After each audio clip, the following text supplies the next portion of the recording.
कौवा दीवार पर बैठ गया तो नुकसान होगा।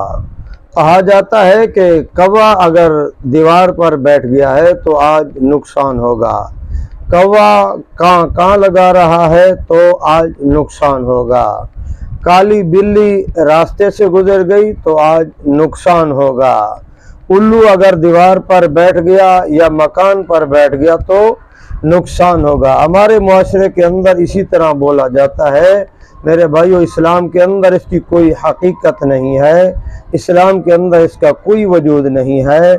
इस्लाम ऐसी चीज़ों को पसंद भी नहीं करता, न उल्लू के बैठने से, न कौवे के बोलने से, न काली बिल्ली के चलने से कोई नफ़ा नुकसान होता है।